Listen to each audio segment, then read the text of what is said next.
नमस्कार साथियों, जैसा कि पता है कि ग्रुप डी के हर शिफ्ट में प्रतिरोध और प्रतिरोधकता से संबंधित सवाल पूछे जा रहे हैं। मतलब रेजिस्टेंस और रेजिस्टिविटी से एक ना क्वेश्चन जरूर आ रहा है, चाहे वो न्यूमेरिकल के फॉर्म में आ रहा हो चाहे स्टेटमेंट के फॉर्म में आ रहा है। तो आइए इस छोटी सी वीडियो में हम लोग समझते हैं कि प्रतिरोध और प्रतिरोधकता क्या होता है। जरा ध्यान से समझिएगा, एकदम लोकल लैंग्वेज में समझिएगा, आसान भाषा में समझिएगा, ठीक है। तो मोस्ट इंपॉर्टेंट टॉपिक है, आपको पता है एग्जाम शूटर टॉपिक कह सकते हो इसे, क्योंकि हर शिफ्ट में ये सवाल पूछे जा रहे हैं, तो आपको जरूरी है जानना साथियों। चलिए, तो सबसे पहले हम लोग प्रतिरोध और प्रतिरोधकता के बारे में जानते हैं, फिर अंतर समझते हैं, फिर उससे संबंधित सवाल कर लेते हैं। चलो भाई साहब, सबसे पहली बात हम लोग प्रतिरोध को जानते हैं। तो प्रतिरोध हम उसको कहते हैं जब किसी चालक में, कोई एक चालक है, चालक में क्या है भैया, धारा बह रही है। क्या बह रही है? धारा बह रही है। अब उस धारा को रोकने का प्रयास जो करता है या जो रोका जाता है कि भाई साहब ना बहिए, उसी को हम लोग प्रतिरोध कहते हैं या रेजिस्टेंस कहते हैं। प्रतिरोध कहते हैं या रेजिस्टेंस कहा जाता है। तो आप कह सकते हो कि प्रतिरोध किसी चालक का वह गुण होता है जो अपने अंदर से विद्युत धारा के प्रवाह का विरोध करता है। मान लीजिए ये कोई चालक है या कंडक्टर है, इसमें धारा बह रही है, तो उस धारा को रोकने वाला गुण ही प्रतिरोध कहलाता है। ठीक है, तो किसको रोक रहा है? धारा को रोक रहा है। अब जरा ध्यान से देखिएगा, अगर हम प्रतिरोध का मात्रक की बात करेंगे, यूनिट की बात करते हैं दोस्तों, तो इसका मात्रक हो जाएगा ओम। क्या होगा दोस्तों? ओम हो जाएगा। और इसका जो मापक यंत्र होता है, मापक यंत्र मतलब होता है ऐसा इंस्ट्रूमेंट जिससे मेजर करते हैं, तो हो जाएगा आपका ओम मीटर हो जाएगा। क्या होगा साथियों? ओम मीटर हो जाएगा। दूसरी बात सुनिएगा साथियों, अगर हमने कहा सर ये सदिश राशि है कि अदिश राशि है, तो यह एक अदिश राशि मतलब स्केलर है। वजह क्या है? क्योंकि केवल मैग्नीट्यूड चाहिए, डायरेक्शन की कोई जरूरत नहीं पड़ती है। अब प्रतिरोध को कैसे निकाला जाता है? ओम के नियमानुसार V इज इक्वल टू क्या होता है? IR होता है। तो यहां पर ओम का नियम क्या कहता है? B is proportional to I। अब हम B प्रोपोर्शनल हटाएंगे, R लेकर आएंगे। R क्या है? रेजिस्टेंस है, इससे हम लिख सकते हैं। तो R बराबर क्या हो जाएगा? B अपान I हो जाएगा। मतलब आसान भाषा में हम प्रतिरोध उनको बोलते हैं जो विभवांतर और धारा के अनुपात होते हैं। तो प्रतिरोध हम उसको बोलते हैं जो विभवांतर और विद्युत धारा के अनुपात होते हैं, उन्हीं को हम लोग प्रतिरोध कहते हैं। तो प्रतिरोध का कोई विशेष फार्मूला नहीं होता है, ये हम ओम के नियम से ही डेराइव कर ले जाते हैं। जैसे कि V is equal to IR से निकाला है, तो वैसे ही आप यहां देख सकते हो साथियों। अब जरा ध्यान से देखिएगा, सबसे इंपॉर्टेंट चीज यही है कि प्रतिरोध को प्रभावित करने वाले कारक, यही सवाल आते हैं। जरा ध्यान से देखिएगा, प्रतिरोध या रेजिस्टेंस को अफेक्ट करने वाले फैक्टर, तो सबसे पहला फैक्टर है आपका चालक की लंबाई। ठीक है, तो किसी चालक का प्रतिरोध तार के लंबाई के अनुक्रमानुपाती होता है। मतलब तार जितना लंबा होगा प्रतिरोध उतना ज्यादा होगा। मान लीजिए कि ये तार की लंबाई L है, तो प्रतिरोध क्या रहेगा? R रहेगा। अगर मान लो तार की लंबाई 2L कर दिया जाए तो प्रतिरोध भी बढ़कर 2R हो जाएगा। इसीलिए लिखा गया है R is proportional to L, means कि जितनी ज्यादा लंबा तार होगा प्रतिरोध उतना ही अधिक होगा। तो लंबाई बढ़ाने पर चालक का प्रतिरोध भी क्या हो जाएगा साथियों? बढ़ता है। बस यही याद रखना है कि चालक की लंबाई बढ़ने पर चालक का प्रतिरोध बढ़ेगा। ठीक है, अब दुगुना कहे, तीन गुना कहे, चार गुना कहे, न्यूमेरिकल में इसको आप इसी फार्मूले से निकालिएगा। दूसरा है चालक का जो प्रतिरोध है वो अनुप्रस्थ काट के क्षेत्रफल पर भी निर्भर करता है। मतलब मान लीजिए ये तार है, अब इस तार का सेक्शन जब काटेंगे तो यही होगा साथियों सेक्शन। ठीक है, तो ये जो सेक्शन होगा मेरे प्यारे साथियों उस पर निर्भर करता है। अब कैसे निर्भर करेगा यह जान लीजिएगा। किसी चालक का प्रतिरोध उसके अनुप्रस्थ काट के क्षेत्रफल के व्युत्क्रमानुपाती होता है, मतलब उल्टा रिलेशन होता है। क्या होगा, व्युत कर्मानुपाती, मतलब उल्टा रिलेशन होगा। जैसे resistance R is inversely proportional to area, मतलब क्षेत्रफल बढ़ाने पर प्रतिरोध क्या होगा, कम होगा। एग्जाम में क्वेश्चन कैसे पूछेगा, जरा ये बताइएगा कि अगर अनुप्रस्थ काट का क्षेत्रफल अगर दुगुना कर दिया जाए, अगर इसको दुगुना कर दिया जाएगा तो ये आधा हो जाएगा। अगर क्या किया जाएगा दोस्तों, इसको कम कर दिया जाए तो ये क्या होगा, बढ़ेगा। अगर ये बढ़ेगा तो ये घटेगा। उल्टा रिलेशन का मतलब यही होता है। तो अगर क्षेत्रफल बढ़ाएंगे तो क्या हो जाएगा, रेजिस्टेंस क्या होगा, कम हो जाएगा। अगर क्षेत्रफल कम करेंगे दोस्तों तो रेजिस्टेंस क्या हो जाएगा, बढ़ जाएगा। तो क्षेत्रफल, अनुप्रस्थ काट का क्षेत्रफल और दोस्तों प्रतिरोध के बीच में उल्टा रिलेशन है, मतलब R is inversely proportional to area. Okay. चालक के पदार्थ की प्रकृति, अब प्रकृति पर भी निर्भर करता है। चालक का प्रतिरोध अलग अलग पदार्थों का अलग अलग होता है। जैसे अगर हम बात करेंगे प्रतिरोध, प्रतिरोध धातु का सबसे कम होता है, धातु का सबसे कम होता है। फिर उसके बाद आ जाते हैं उपधातु का, उससे थोड़ा ज्यादा होता है, और अधातु का सबसे ज्यादा होता है। तो कह सकते हो कि चालक जो होता है वो चालक किसका बना हुआ इस पर निर्भर करता है दोस्तों। तो प्रतिरोध जो है वो धातु की प्रकृति पर निर्भर करता है। जैसे कहा जाए चांदी, चांदी की चालकता जितनी ज्यादा होगी उसमें प्रतिरोध उतना कम होगा, है ना। तो जिसकी चालकता जितनी ज्यादा होती है, प्रतिरोध रेजिस्टेंस उसमें उतनी कम होती है। मतलब कंडक्टिविटी ज्यादा होने पर रेजिस्टिविटी कम होगी, कंडक्टिविटी कम होने पर रेजिस्टिविटी क्या हो जाएगा, रेजिस्टेंस क्या हो जाएगा भैया, ज्यादा हो जाएगा। ओके, चलिए अब आते हैं आगे, बताएंगे प्रतिरोध पर ताप का प्रभाव। यह भी बहुत इंपॉर्टेंट है। तो ओवरऑल अगर हम बात करेंगे विभिन्न प्रकार के पदार्थों के प्रतिरोध पर ताप का प्रभाव निम्नलिखित प्रकार से होता है। अब यही इंपॉर्टेंट है, यही आपके लिए सबसे ज्यादा इंपॉर्टेंट है दोस्तों, इसलिए हम कहेंगे कि इसको जरूर पढ़िएगा, ये काफी महत्वपूर्ण है। ताप बढ़ने से चालक का प्रतिरोध बढ़ जाता है, यही पूछा जाएगा। ताप बढ़ाने पर चालक के प्रतिरोध पर क्या प्रभाव पड़ेगा भैया, बढ़ जाएगा। ताप घटाने पर चालक का प्रतिरोध भी क्या हो जाएगा, कम हो जाएगा। ये पहली लाइन है।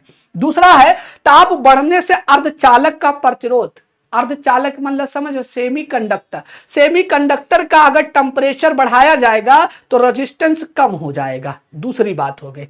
तीसरा है ताप बढ़ने से अयस्क, अयस्क मतलब होता है ओर्स, जिसको बोला जाता है रॉ मटेरियल, है ना। तो ताप बढ़ने से अयस्कों का प्रतिरोध बहुत कम बढ़ता है, थोड़ा बढ़ता है ना। तो अगर किसी ओर का या कच्चे माल का जो बना होता है उसको हम कहेंगे अगर उसका ताप बढ़ाया जाए तो प्रतिरोध बहुत कम बढ़ता है, ठीक है। ताप बढ़ाने पर वैद्युत अपघटों का प्रतिरोध जो होता है वो घट जाता है। तो अगर हम ताप बढ़ाएंगे टेम्परेचर तो इलेक्ट्रोलाइट्स जो होते हैं उनका रेजिस्टेंस क्या हो जाता है भैया, घट जाता है। तो ये बहुत इंपॉर्टेंट है। तो प्रतिरोध को प्रभावित कौन कौन कर रहा है, एक तो अपना ताप कर रहा है, दूसरा कौन कर रहा है, अनुप्रस्थ काट का क्षेत्रफल कर रहा है, दूसरा चालक की लंबाई कर रहा है, और क्या कर रहा है, प्रकृति कर रहा है। ये आपके लिए बहुत इंपॉर्टेंट है, ठीक है। अब अगर हम बात करेंगे दोस्तों कि प्रतिरोधों का संयोजन, तो प्रतिरोधों का संयोजन दो तरह से, कॉम्बिनेशन ऑफ रेजिस्टेंसेस। ओके, पहला है श्रेणी क्रम में संयोजन किया जाता है, दूसरा समानांतर क्रम में संयोजन किया जाता है। मतलब in series in parallel combination, दो टाइप्स के करते हैं। अब सीरीज में क्या किया जाता है जरा समझना है। सीरीज में यह होता है साथियों कि एक का आगे दूसरे का पीछे, एक का आगे दूसरे का पीछे, मतलब कह सकते हो चैन वाइज जुड़े होते हैं अगर, तो उससे हम क्या बोलते हैं दोस्तों, तो हम बता देते हैं रेजिस्टेंस जो होगा वो सीरीज में जुड़ा हुआ है। अब सीरीज की दो शर्तें पहली ये है कि इनमें जो धारा होती है, आई होती है, वो सभी प्रतिरोधों के लिए समान होती है।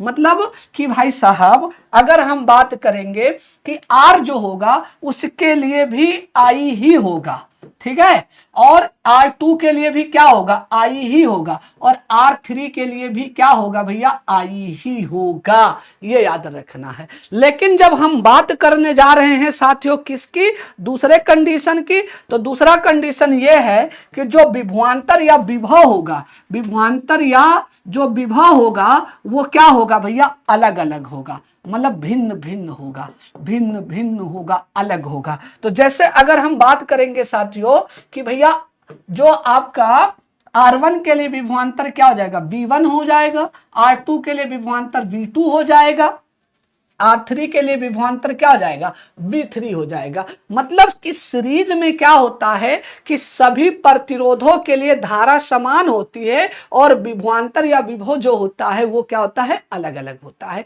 ये चीज आपको याद रखना है।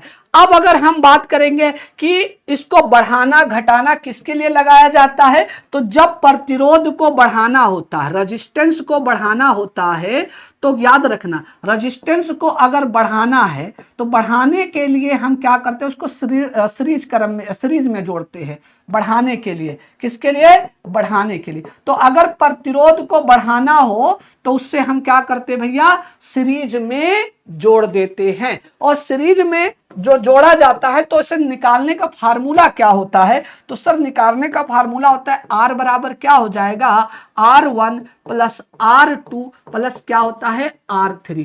तो ऐसे एज ऑन चलता रहेगा। तो अगर सीरीज में जोड़ा गया है तो सीरीज में जोड़ा गया का तुल्य प्रतिरोध सभी प्रतिरोधों के योग के बराबर होता है। मान लो ये 5 का है, ये 10 का है, ये 15 का है, तो कुल मिला के 30 हो जाएगा ओम। ये चीज आपको याद रखना तुल्य पर। तो जब भी रेजिस्टेंस बढ़ाना होता है तो क्या करना पड़ता है, उसको सीरीज में जोड़ना पड़ता है। और सीरीज में तब लगाया जाता है जैसे घर का झालर वगैरह है या सजावट वाली जो लाइट होती है उसमें, अगर उसमें एक बल्ब खराब हो जाएगा तो सारे क्या हो जाएंगे, खराब हो जाते, आगे के नहीं जलेंगे। ठीक है, चलिए अब अगर हम बात करेंगे श्रेणी क्रम समानांतर क्रम में, समानांतर क्या होता है कि सभी प्रतिरोध एक ही बिंदु से जुड़े होते हैं और सभी क्या होते हैं, एक दूसरे के क्या होते हैं, पैरेलल होते हैं या समानांतर होते हैं। अब इसमें देखिएगा, अगर हम इसकी बात करेंगे तो बहुत इंपॉर्टेंट है दो बातें। इसमें जो धारा होती है वो भिन्न होती है।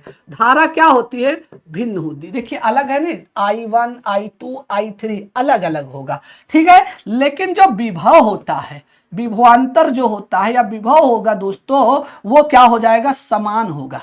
विभव जो होगा वो क्या होगा, समान हो जाएगा। जैसे अगर हम बात करेंगे इसके लिए V है तो इसके लिए भी V रहेगा, इसके लिए भी क्या रहेगा, V रहेगा। ये याद रखना है। तो जब धारा को कम करना होता, प्रतिरोध को कम करना होता, रेजिस्टेंस को क्या करना होता है, प्रतिरोध को कम करने के लिए ऐसा लगाया जाता है। ठीक है, प्रतिरोध को कम करने के लिए, क्या करने के लिए, प्रतिरोध को कम करने के लिए हम क्या करते हैं, समानांतर क्रम में जोड़ते हैं या पैरेलल में जोड़ा जाता है। इतनी बातें याद रखना है, किसी को कोई दिक्कत नहीं होनी चाहिए। तो अब इसको अगर हम लोग कुल प्रतिरोध निकालना होता है तो याद रखना इसका फार्मूला होता है 1/R बराबर क्या हो जाएगा, 1/R1 प्लस 1/ क्या हो जाएगा, R2 हो जाएगा, 1/ क्या हो जाएगा, R3 हो जाएगा। मतलब एज ऑन चलता रहेगा। ठीक है, चलिए तो दोनों का फार्मूला पता चल। अब प्रतिरोधकता क्या होता है ये जान लीजिएगा। तो प्रतिरोध का फार्मूला ये, प्रतिरोध का परिभाषा ये होता है किसी चालक में धारा की प्रवाह को रोकना, अवरुद्ध करना। अब कितना रोकना है ये प्रतिरोधकता कहलाता है। ठीक है, तो कह रहा है कि प्रतिरोधकता किसी चालक का वह आंतरिक गुण जो बताता है कि पदार्थ विद्युत धारा के प्रवाह का कितना विरोध करता है, कितना विरोध करता है।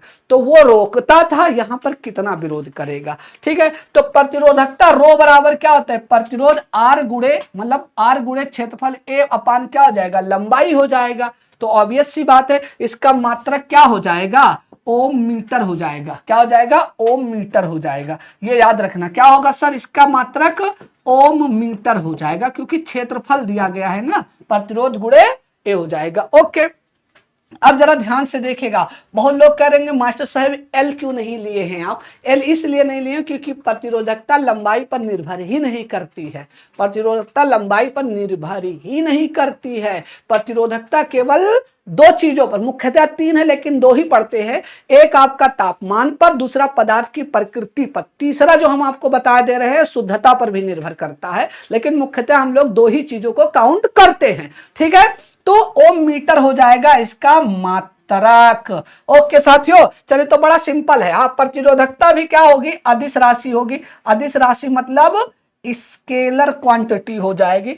अब जरा ध्यान से देखिएगा, कुछ 2-4 सवाल हैं, अगर आप कर लोगे तो बड़ा अच्छा लगेगा, है ना।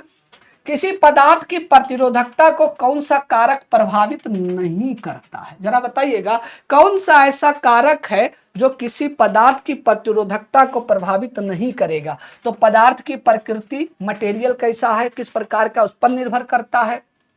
ठीक है, तापमान पर निर्भर करता है, पदार्थ की शुद्धता पर निर्भर करता है। मैं आपको बता दूं कि जो पदार्थ की प्रतिरोधकता होती है, प्रतिरोधकता बोले तो रेजिस्टेंस जिसको कहा जाए, रेजिस्टिविटी या जो है स्पेसिफिक रेजिस्टेंस कहते हैं, यह निर्भर करता है तापमान पर निर्भर करता है, दूसरा पदार्थ की प्रकृति पर निर्भर करता है, और तीसरा प्योरिटी ऑफ मटेरियल, पदार्थ की शुद्धता पर निर्भर करता है। ठीक है, किस पर? शुद्धता पर निर्भर करता है, लंबाई से उससे कोई लेना देना नहीं है। तो एक तरफ लिखिएगा पदार्थ की जो है रेजिस्टेंस और दूसरा रेजिस्टिविटी। रेजिस्टेंस किस पर निर्भर करता है? रेजिस्टिविटी मतलब प्रतिरोध किस पर निर्भर करता है? प्रतिरोधकता किस पर निर्भर करेगा दोस्तों, है ना। चलिए अब आते हैं, किसी तार का प्रतिरोध किसके सीधे समानुपाती। अब प्रतिरोध पूछा है तो R is proportional to L है कि नहीं है भाई साहब, जल्दी बताइएगा। तो तार की लंबाई या चालक की लंबाई से सीधा संबंध रखता है। ओके, यदि किसी धात्विक चालक का तापमान बढ़ता है तो बताइएगा प्रतिरोध क्या होगा। अब बढ़िया सवाल है। तो याद रखना, किसी भी धातु की अगर हम बात करेंगे, अब जरा ध्यान से देखिएगा, इसीलिए मैंने आपको बताया था ये लाइन जरूर याद करके रखिएगा। तो कह रहा ताप बढ़ने पर चालकों का प्रतिरोध बढ़ जाता है, यही तो बोला था। फिर ताप बढ़ने पर अर्धचालकों का प्रतिरोध क्या हो जाता है? कम हो जाता है। ताप बढ़ने पर अयस्कों का प्रतिरोध क्या हो जाता है? कम हो जाता है। ताप बढ़ने पर जो है वैद्युत अपघटकों का प्रतिरोध क्या हो जाता है? घट जाता है। यही आपसे बार बार मैंने कहा। तो अब यही सवाल तो मैंने कहा कि इसको पढ़ना बहुत जरूरी हो गया है। यदि किसी धात्विक चालक का तापमान बढ़ता है तो उसका प्रतिरोध क्या हो जाएगा दोस्तों? तो धातु बोले तो क्या हो जाएगा दोस्तों? तो हम कहेंगे सर उसका चालक की जो प्रतिरोधकता भी क्या हो जाएगी भैया? बढ़ेगी। ठीक है, कह रहा है कि समान पदार्थ और लंबाई के तार की तुलना में मोटे तार का प्रतिरोध क्या होगा, ये आपको बताना है। ठीक है, तो इसको हम लोग बना देते हैं होमवर्क, और इस होमवर्क का आंसर आपको कमेंट बॉक्स में देना होगा। ठीक है, तो इस क्वेश्चन का आंसर आपको कमेंट बॉक्स में देना होगा मेरे प्यारे साथियों। चलिए तो जरा ध्यान से देखिएगा, समान पदार्थ और लंबाई के तार की तुलना में मोटे तार का प्रतिरोध क्या होगा, और इसको कमेंट करके आंसर जरूर दीजिएगा साथियों, मजा आ जाएगा। ठीक है, तो वीडियो कैसी लगी ये भी बताइएगा, ये कॉन्सेप्ट भी आपका क्लियर हो गया होगा। धन्यवाद, जय हिंद।